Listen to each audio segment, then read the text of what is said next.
I am Maria Dalton. I am turning 27 this year. I've been married for 5 years and have a son. My son's name is Martin, and he turned 4 this year. Initially, after getting married, I worked as a full-time employee, but now I work part-time at the same company. My husband is 30 years old, 3 years older than me. I was deeply touched by Kevin Carlton's passionate advances, which led us to go out and eventually get married. However, Kevin, who was kind while we were dating, changed his attitude after marriage, showing more of a domineering side.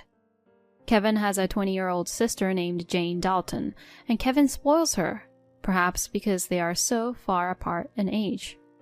Before we got married, I didn't particularly mind this and thought that Jane and Kevin got along well. However, after getting married, I began to notice various changes in her behavior. Jane often visits our house, and each time I end up running around like a maid, because Kevin accepted her selfish demands. Jane comes to our house without any notice, regardless of the time, be it morning or night. Furthermore, Jane never brings any gifts or tokens of appreciation when she visits. Even when I am around, she acts as if I don't exist, and speaks only to Kevin, saying, "Brother, I'm here again." And then Kevin, seeing a dinner that's obviously prepared for only 3 people, asks Jane if she'd like to eat. "Of course, I intended to." When I try to tell Kevin quietly that I haven't prepared dinner for Jane, he simply tells me to figure something out since his sister is visiting, and in the end I have to serve my portion of dinner to Jane. Then, loud enough for Jane to hear, he blames me, saying things like, "You should have been considerate enough to make extra food." Hearing Kevin's words, Jane looks as if she's about to cry and apologizes to me. Kevin comforts her with kind words and scolds me, saying things like, "You're not thoughtful," or "Don't be mean to my sister." Although Jane apologizes with words, every time I see that she is reassured by the fact that Kevin treats her more precisely than me. It seems she takes joy in it. I prepare my own meal from leftovers in the fridge, and just when I think I will start eating with Kevin, Jane, and Martin, Jane tells Kevin she has something she wants to discuss with him alone. "You should leave the table. Martin, eat with your mom." Kevin moves me and Martin to another room. This isn't the first time he's done this. After Martin and I finish our meal and head to the kitchen for cleanup, I find Kevin and Jane chatting happily on the sofa. The dishes from their meal are still on the dining table, untouched. They never bother to clean up. I suspect they see me not as a wife or sister-in-law, but more like a maid. They never speak to Martin either. It's as if a maid brought her child to work. I cleaned up in the kitchen and was about to take a bath with Martin when Kevin called me loudly. Even though it was nearly 8 p.m., he said, "Jane wants to eat a cake. Go buy it now. Get the one they sell in front of the station." Even specifying where to buy it from. Going to the cake shop will delay Martin's bedtime. As I hesitated, Jane said to Kevin, "I want it now." And Kevin hurried me. "It's okay if he sleeps late today. What's with that attitude when Jane is here?" Kevin started blaming me loudly. I knew I'd end up going to the cake shop, so I reluctantly decided to go. The cake shop near the station closes at 9 p.m., so if I hurry, I can make it. As I was getting ready, I overheard their conversation. They spoke loudly enough for me to hear, saying things like, "She's so inconsiderate, and why did you marry her?" I couldn't leave Martin behind, so I decided to take him with me. As I was getting him ready, I heard Kevin's loud voice from the living room. "If you defy me again, we'll get a divorce." Martin could hear it too. He might not understand the words, but I believe he knows his parents are fighting.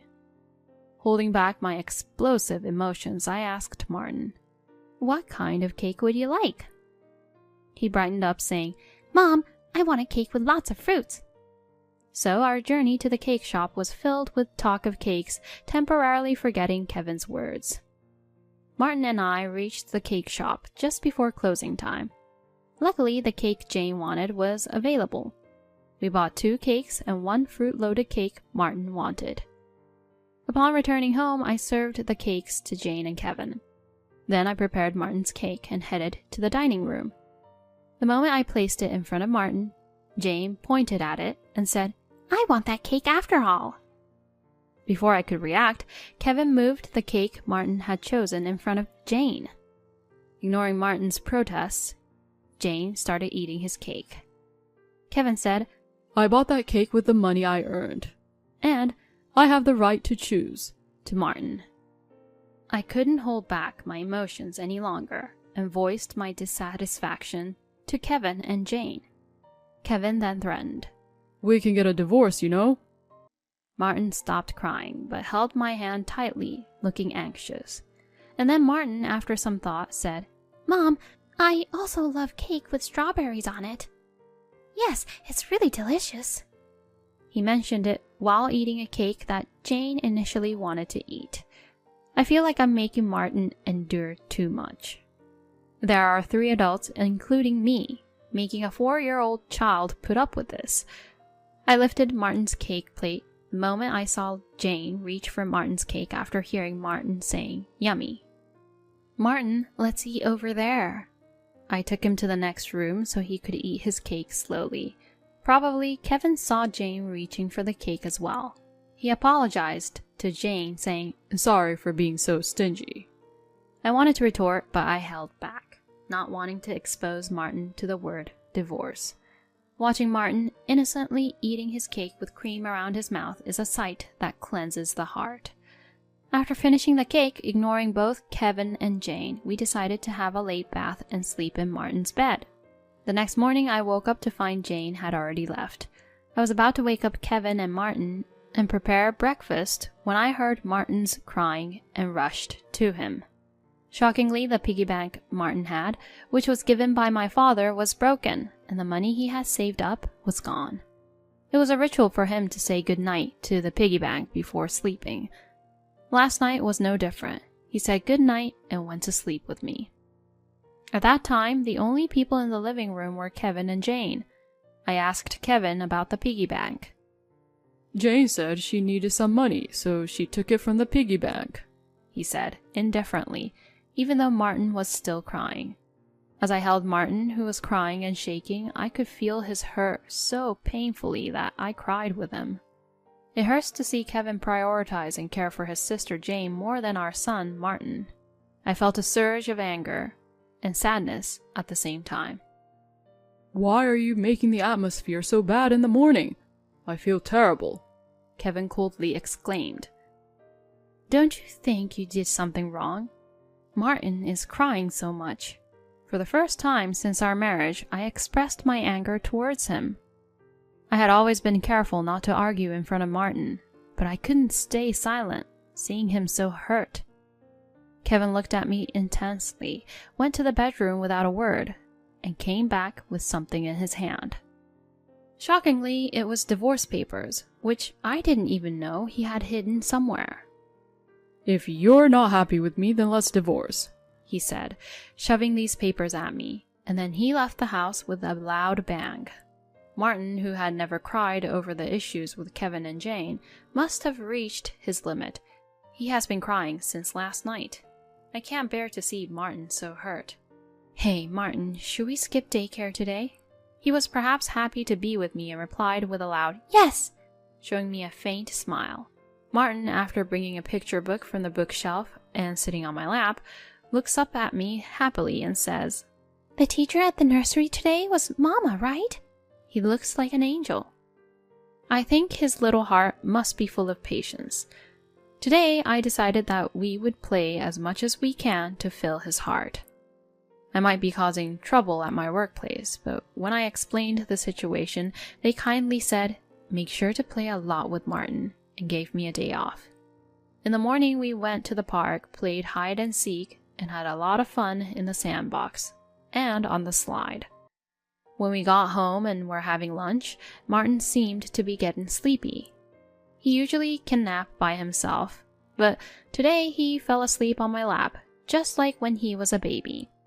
I wanted to do the household chores while Martin was napping, but I thought today is special and decided to be healed by his sleeping face and breathing. While I was dozing off, suddenly I heard a noise from the entrance. It sounded like the front door had opened, but it wasn't time for Kevin to come home yet, so I was suspicious. I quickly grabbed Martin and, taking only my bag with valuables, hid in the bedroom closet. I felt someone entering the house and was holding my breath when I heard a voice. It was a voice I had heard somewhere before, and that person seemed to be searching the house for something. I can't find it. Where has that wife hidden it? For a while I was trembling in fear due to the noise of rummaging, but as I listened carefully to that voice, I realized who it was. It was Jane's voice. I have so many questions like, why does she have a key? And what is she looking for? But I opened the closet slightly to see what Jane was doing. She was roughly opening and closing drawers and doors. After letting out a big sigh, she started making a phone call. I searched where I was told, but it wasn't there. Yeah, I checked there too. If it's not there, it was a waste of time. Okay, I got it. I'm going home now, Kevin. She clearly said Kevin. I wondered what the two of them were looking for. I then heard the sound of the front door locking. After coming out of the closet, I put Martin to bed and thought about what had just happened. I am pretty sure Kevin knows about his belongings. If they were searching for something that's location wasn't known, could it be one of my belongings? However, from the conversation earlier, I couldn't figure out why she had entered the house. Suddenly, Kevin seemed like a stranger, and I felt a mixture of disgust and fear towards him. I hurriedly packed the bare essentials for Martin and me. By the time Martin woke up from his nap, I was ready to go. Martin, let's go to Grandpa's place now. With that said, we headed to the station and took a train to my parents' house. Luckily, my parents' home is nearby, just 2 stations away, so we arrived quickly. I hadn't contacted them beforehand, so they were surprised, but looking at my face, they seemed to sense something and welcomed us in without asking anything. Their pet dog, which Martin loves, immediately approached him, and they started playing together. Seeing this, I felt relieved and told my parents everything that had happened with Kevin and Jane, and that I had become scared to stay at our house. As you say, if Jane was looking for your belongings, it might be your cash cards. Hear my mother's words? I also thought the same. In fact, I have experience of launching a successful online shop for handmade goods with my friends when I was single, with me as the CEO. In the handmade industry, I became well known, and when the shop grew significantly, I decided to get married. I wanted to prioritize raising my child, so I entrusted the company to my trustworthy friends until my child rearing settled down. Now I work part-time and mostly communicate with the company from home. The truth is I'm still the CEO, but Kevin doesn't know that.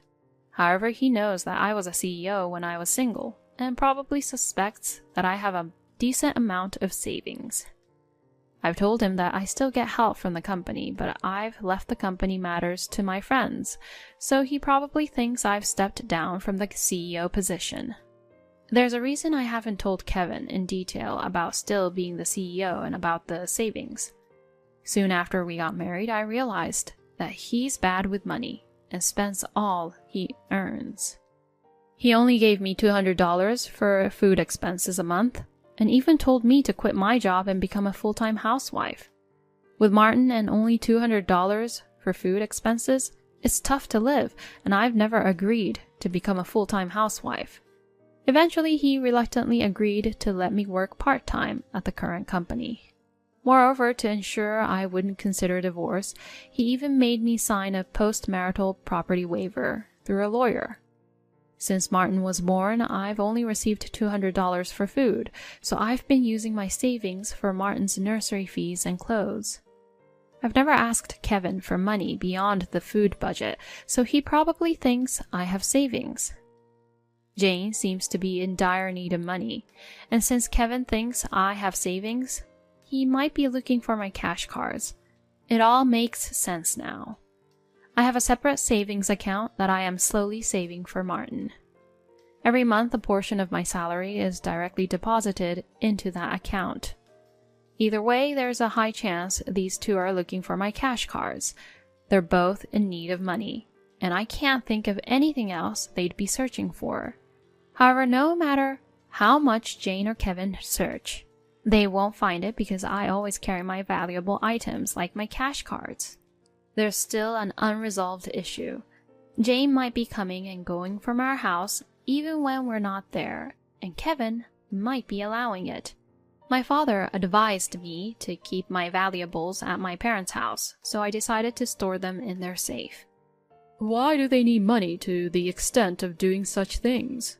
While pondering over the answer to that question, Martin came up to my father crying, explaining that his piggy bank was broken and he couldn't keep his promise to save up. My father's face turned red, and he became angry when he heard Martin's story. I'll call Kevin and talk to him. My mother chided my father and said, Now let's find out what their purpose is. My mother said that since Kevin is talking about divorce, he might say that it is our fault and make the divorce more favorable, so it is better to calmly find out what their purpose is now so that they cannot escape with a suitable excuse. I decided to record their conversation in order to find out what the purpose was. My parents said they would consult a lawyer, who was a friend of my father's and a longtime family friend, so we decided to go home. I arrived home and was cooking dinner when Kevin came home. I immediately started recording on my phone and kept the phone screen down so that he would not find it. To my surprise, he came home and immediately asked me where I kept my cash cards.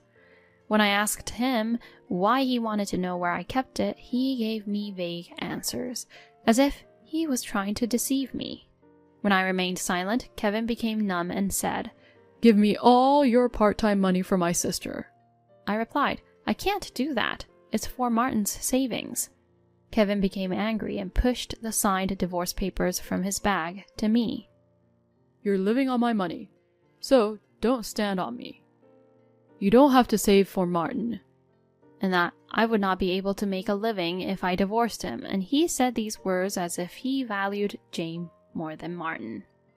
After hearing these words, I silently stopped preparing the meal, put the divorce papers in the bag I had prepared, took Martin's hand, and went to the door. Kevin said in a loud voice, I'm serious about the divorce. Don't ever come back. So I said, I will never come back to a house where a stranger can come and go as she pleases, and left the house. Was it too much to say my sister-in-law was a stranger? Soon after I left home, I received a large number of messages and calls from Kevin, but I ignored all of them, turned off my phone, and went to my parents' house. I then asked my parents to listen to the recording I had just made, and also to look at the completed divorce papers Kevin had given me. My parents told me to do as you please. I had no love or affection for Kevin. I told them that I had no love or affection for Kevin, but that I still cared about Martin. They said that I should divorce him so as not to hurt Martin's feelings, but there is also a great possibility that if you divorce, you will hurt Martin's feelings. While I was struggling with this decision, Martin said he was hungry, so my mother made him hamburgers, his favorite dish. I couldn't hold back my tears as my mother told Martin with a kind smile, I prepared the hamburgers so that you and Mom can come visit us whenever you want. After taking a bite of the hamburger, Martin said with a big smile, Grandma's hamburger is so good. I want to eat it every day. He said to my mother with a big smile on his face. I said, that's because this hamburger contains the feeling that I love Martin. And he took a big bite of the hamburger and put it in my mouth. This hamburger with lots of my love in it is delicious. Mom, please eat this hamburger with me and cheer yourself up.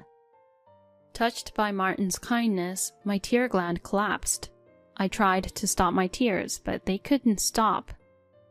My father told Martin, who was in a panic, Mommy is crying because she's so happy that you gave her this hamburger. These are not sad tears, but happy tears. He told Martin slowly. This hamburger is so delicious. If Jane were here, she would have eaten it," said Martin. Upon hearing this, the mother broke into tears and hugged him. Watching this, the father's eyes turned bright red. I said to Martin, "It's a blessing to be with family, isn't it?" He looked surprised and responded, "Didn't Dad say that only Jane was family? Is my family just Mom and Grandpa and Grandma?" My father replied gently, "Yes, that's right."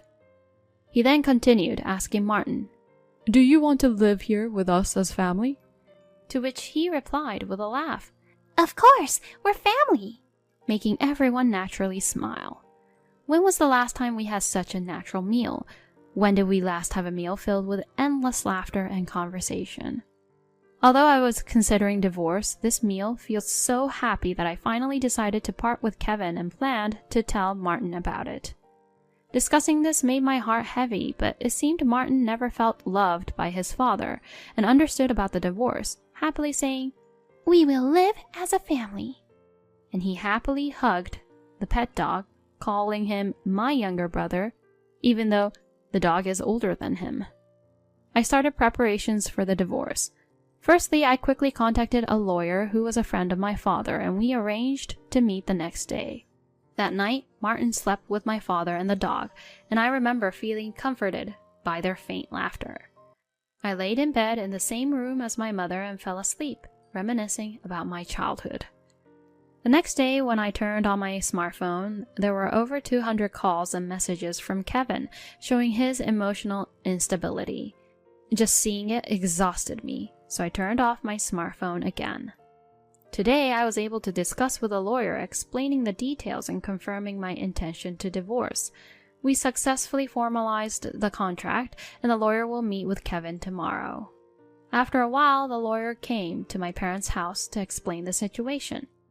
It seems Jane had accumulated a significant debt from the casino and her shopping addiction, and Kevin acted as her guarantor. When Jane couldn't make the repayments, a plan was devised to use my savings, and now Kevin wants me and Martin back and not divorcing me. The lawyer said the divorce papers I handed over at that time had already been submitted. When asked if this meant the divorce was accepted, the lawyer confirmed, "Yes, it has been accepted." Kevin seemed to have sobbed, saying that he doesn't want another man to get me. But hearing that everything was finalized gave me peace of mind.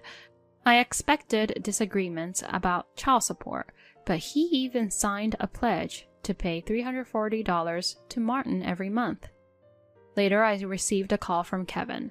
Feeling relieved after the divorce procedures, I decided to talk briefly. His tone lacked its previous aggression, and he calmly began talking. He believed that if he kept me financially bound, I wouldn't think of divorce. He also admitted to spoiling his younger sister, Jane, thinking it was a form of sibling love. He wasn't indifferent towards Martin, but became jealous, thinking he had lost me to him. "Once I settle Jane's debts, I'll come for you. Please, don't remarry till then," he said, but I firmly told him I no longer loved him and wouldn't reconsider. I could faintly hear his sobbing before he said, "Please, be happy," and hung up. Did I manage to remain strong till the end? I discussed future life with my parents and decided to stay at their house until Martin grows up. He also transferred to a different nursery. I returned to my role as company president after explaining the situation to my work friends. Later, I heard that Kevin and Jane informed their parents about the divorce and their debt, resulting in both being disowned. More than the debt, they were furious about never seeing their grandson again. The once close Kevin and Jane now live in a cramped old apartment, constantly blaming each other. They've brought this upon themselves. Today, I'm happy being with my family.